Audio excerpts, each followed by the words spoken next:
대법원장 후보자가 이제 지명이 됐습니다. 이균용 서울고법 부장판사 지명을 했는데 뭐 언론의 평가는 같습니다. 굉장히 보수적인 판사다라는 평가, 보수 성향이 뚜렷한 인물이다라는 평가 내려지고 있는데 김 선생님 이 대법원장 교체 어떻게 보십니까?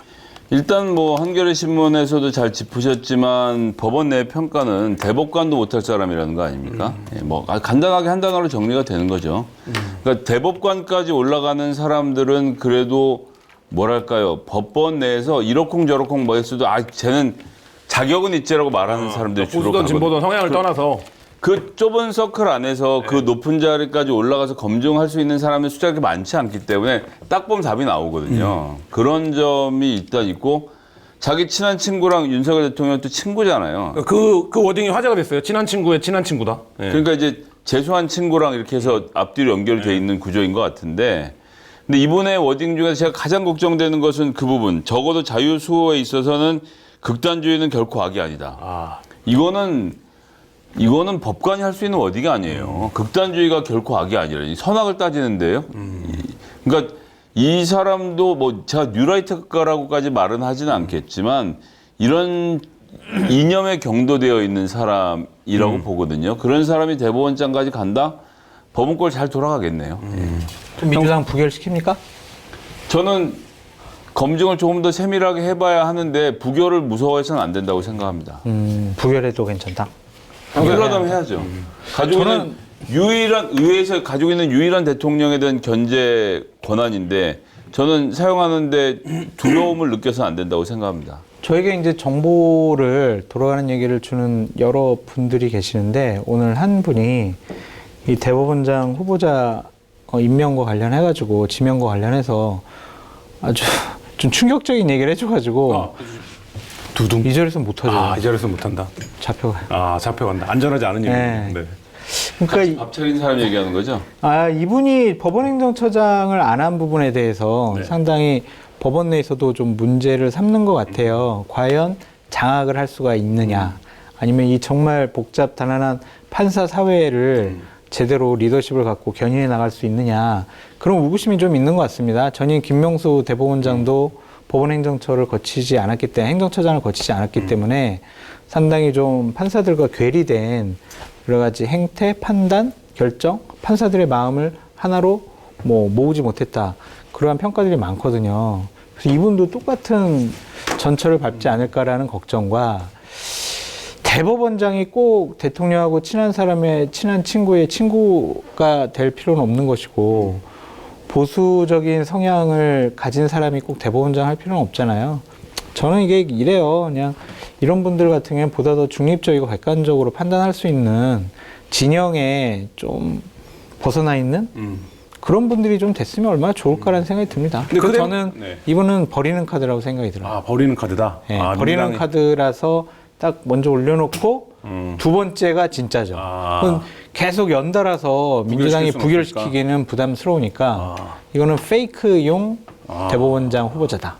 이 윤석열 정부의 헛다리 짚기 카드라는 지적에 대해서 어떻게 생각하십니까? 거기에 대해서까지 제가 판단할 수 있는 정보가 없기 때문에 일단 보류하겠습니다. 근데 아까 이제 법원행정처 얘기는 잠깐만 하겠는데, 그러니까 이제 이건 양쪽에서 따로 볼 수 있어요. 그러니까 법원 내에서 얘가 인재다 싶은 사람을 키울 때는 법원행정처를 거쳐서 키웁니다.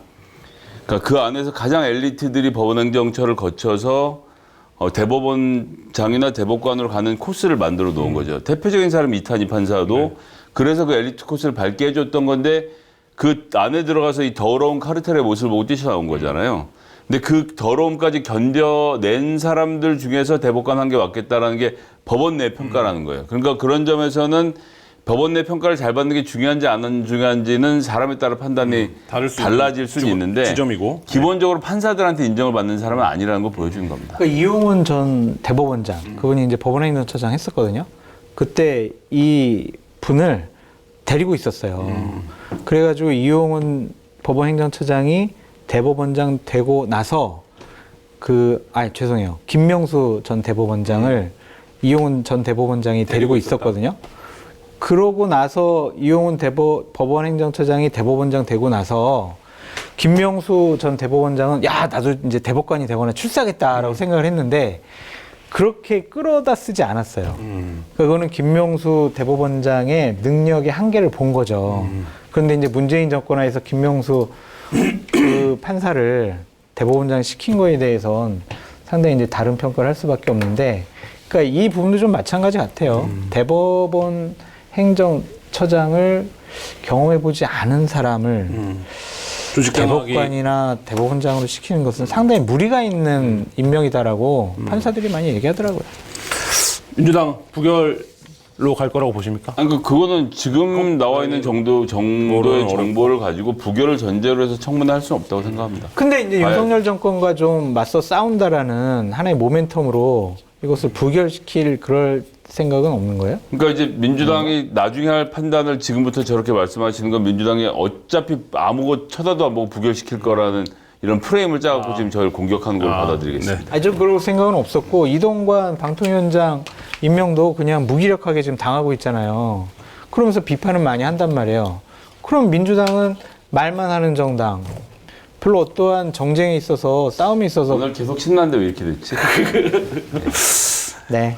이동관 얘기 짧게 하고 넘어가죠. 그러니까 뭐 이미 지난주에도 얘기 많이 하셨을 테니까 뭐 얘기도 많이 나왔고. 근데 지금 이제 어쨌든 임명을 내일 할 것으로 보이는데 논란들에 비해서는 민주당에서는 뭐 위법이 7가지나 된다라는 평가도 나왔지만, 논평도 나왔지만, 사실 그거에 비해서는 청문회 자체는 별로 타격감이 없었다라는 평가도 있거든요. 이동관 후보자의 태도가 문제가 됐지만, 그러니까 총평적으로 어떻게 왜 그렇게 된 거라고 보십니까? 너무 오래된 너무 검증 기간이 길어서 학폭 정도는 뭐가 문제냐라는 여론을 만드는 데가 축이 하나 있었고, 그 민주당이 타격감이 없었던 것 때문에 전 타격을 했다고 생각하는데, 옛날 같으면 부정적인 여론이 과반이 넘어가면 대통령이 임명을 안 했습니다.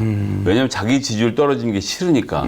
근데 이 정부는 어차피 60%가 반대하고 시작하는 정부니까 타격감이 없는 거예요. 뭐 그러거나 말거나 35가 흔들리는지 안 흔들리는지만 보는데 35가 바라는 가장 이상적인 방통위원장이 이동관 씨지 않습니까?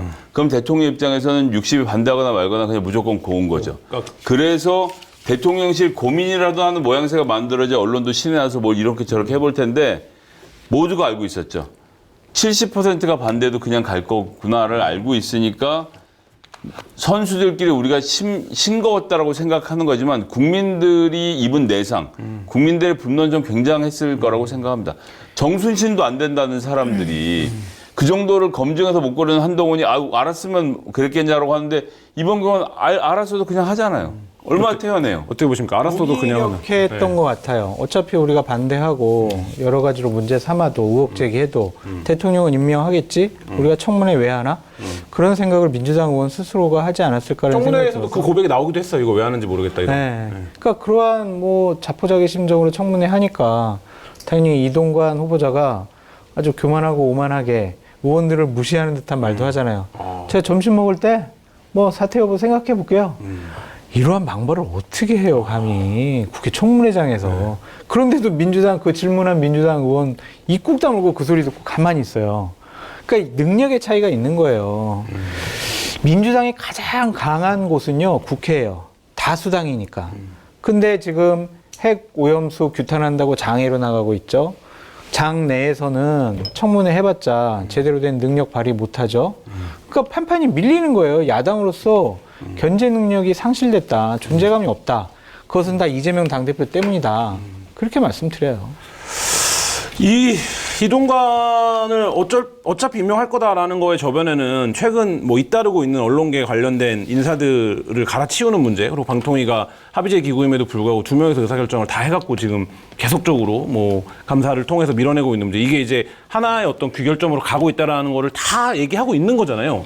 근데 그 점에서 놓고 보면 민주당이 그 15년 전에 그거에 엄청나게 싸우고 그게 여전히 또 뭐 여파로도 남아 있는데 방송사 내부에 이 문제에 대해서 좀 더 적극적으로 대응을 해야 되는 거 아닙니까? 결기가 없어요, 결기가.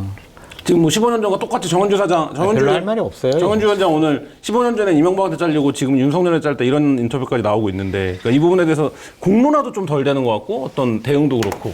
기본적으로 작전을 짜는 사람이 없습니다. 방통위원장 말고 방통위원 임명 문제와 관련돼서 어떻게 해야 될 건지 지금 새롭게 거론되는 분들 포함해서 누군가 마스터 플랜을 들고 덤벼들고 있다는 생각이 들지가 않아요. 김현 위원 방통위원으로서 지난 기간 정말 고생을 많이 하셨는데 그 후임을 어떤 기준으로 어떻게 정해서 여론에서 어떠한 반향을 일으킬 건지에 대한 계산을 하고 있지 않는 것 같아요. 그러니까 뭐 거론된 후보군이 나쁘다는 얘기가 아니라 전략적이지 않다는 얘기를 전략이 없다. 하는 것이고, 그리고 이제 이건 사실 맥빠질 수밖에 없는 게 문재인 정부 초기에 사장 선임하는 과정에서는 여하튼 이명박 박근혜 9년 동안 언론사를 작살내놓은 저 무도한 경영진에 대한 교체는 불가피했다고 봅니다. 뭐 제가 진영에서 입장을 주장한다고 해서 뭐 비판받아 어쩔 수 없어요. 그런 자들이 기자 생활도 안 해본 사람들 데려다 그렇게 언론사를 망치고 있는 것을 정상화하기 위해서는 어느 정도의 힘쓰는 것은 이건 뭐 정권이 당연히 해야 되는 일이라고 보는데, 문제는 21대 국회가 들어오고 180명이 됐을 때였던 거죠. 한 2년 남겨놓고 자 이제 우리끼리 됐으니까 다음부터는 공영방송의 지배구조는 바꾸자라고 하고 바꾸고 다음 정부로 던져야 되는데, 야, 한 번 더 이기면 또 아쉽지 않을까라는 생각을 했던 거 아닙니까? 그게 패착이다? 예. 그러면서 언론사에 대한 징벌적 손해배상제가 언론개혁의 다인양 이야기를 했고 결국은 그건 통과시키지도 못했고, 징벌적 손해배상제 제가 누차 말씀드리지만 그거 해봐야 1년에 한두 명도 처벌하기 어려운 이동재 기자 정도 수준으로 예를 들면 그런 사건이 실제로 일어났다면 모르겠으되 어려웠던 과제를만 하느라 정작 했어야 되는 공영방송의 지배구조 개선을 그때 했으면 지금 이동관이니 뭐 대통령이니 언론 장악할 생각 못 했겠죠. 근데 이런 상황에서 내가 한겨레니까 길게 설명을 했는데 딴 데서 무슨 얘기를 하겠어요. 그냥 그런 거죠. 그러니까 저런 뼈아픈 반성이 있어야 된다고 보여지고요. 저는 조국 때문에 모든 것을 못하고 문재인 정권은 망가졌다라고 보여지는 거예요. 대통령이 무척 아끼는 분이잖아요. 빚이 많다고 생각을 한 분이기도 하고, 그분이 대통령의 눈과 귀를 가려가지고 제일 중요한 것은 검찰 개혁입니다. 모든 정권의 역량을 다 검찰 개혁에 투입을 해야 됩니다. 그렇게 얘기를 해서 검찰 개혁하고 윤석열 때려잡으려다가 결국에는 다른 개혁 아무것도 못하고 정권까지 놓치게 됐거든요. 그 한 사람에게 너무 매달린 것이 지금 문재인 정권의 패착이 아니었느냐는 좀 생각이 들고요. 그때 못했던 숙제 역습이다. 그렇죠. 그렇게 봐야 될 것 같고, 문재인 정권 처음 들어서서 어쨌든 뭐 김성애 소장님은 그렇게 무리하게 폭력적인 방법으로 쫓아내는 것은 어쩔 수 없다라고 생각을 하고 얘기를 하셨는데 그건 옳지 않은 것 같아요. 대한민국은 시스템 사회라고 지금 진보 진영에 계신 분들이 계속 얘기를 하잖아요. 본인들 할 때는 시스템으로 안 하고 법인카드 똑같잖아요. 법인카드 김밥 싸 먹었다고 학교까지 쫓아가가지고 플랜카드 들고 수업하는 중에 들어가서 말이야, 너 KBS 이사 그만둬라. 강규영 이사였나? 네. 그렇죠. 예. 이런 폭력적인 방법을 동원을 했기 때문에 지금 저런 식으로 이 정권도 무리하게 하는 것에 대해서 민주당의 외침이 울림이 없는 거예요. 근데 뭐 두 분 말씀 이해했는데 그럼에도 불구하고 네. 뭐 차기환 이사, 뭐 이진숙 방통위원 후보 이런 코드로 가는 거는 KBS 사장은 누구로 오는지 얘기 못 들으셨어요? 뭐 들었는데 우리 이사장이 되는 서기석 판사도 뭐 여러 논란들이 있고, 근데 이거는 너무 올드 패션 아닙니까? 잘못됐죠. 그러니까 본인들이 방송국을 자기네 입맛대로 장악하겠다라는 강한 의지의 표현이라고 볼 수밖에 없어요. 그러니까 이분들 목적에는 그냥 공영방송을 정상화시키거나 방송 환경을 뭐 공정화, 객관화 시켜가지고 국민에게 돌려드리겠다는 생각은 없는 것 같아요. 내년 총선을 앞두고 그냥 우리가 장악해야지. 무기력하게 만든다. 우리가 장악해야지라고 하는데 민주당은 거기 힘을 쓰질 않아요. 그럼 절대적으로 모든 것을 걸고 이동관 방통위원장을 지명하거나 임명하는 걸 반대했었어야 돼요. 그런데 그냥 무기력하게 물러나 버렸잖아요. 그럼 판판이 되게 전략적인 요충지였거든요. 그 급소예요. 거기를 완전히 물려버리니까 이제 앞으로 방송계는요, 자기들 마음대로 다 바꿀 거란 말이에요. 그거 밀려버렸으니 어떡해요. 네. 저렇게 다수 의석을 갖고 무기력하게 밀려났다는 여의도에 돌고 있는 그분이 정말 KBS 사장으로 오시는지 앞으로 또 지켜보도록 하겠습니다. 되게 좋아한대요. 자, 자,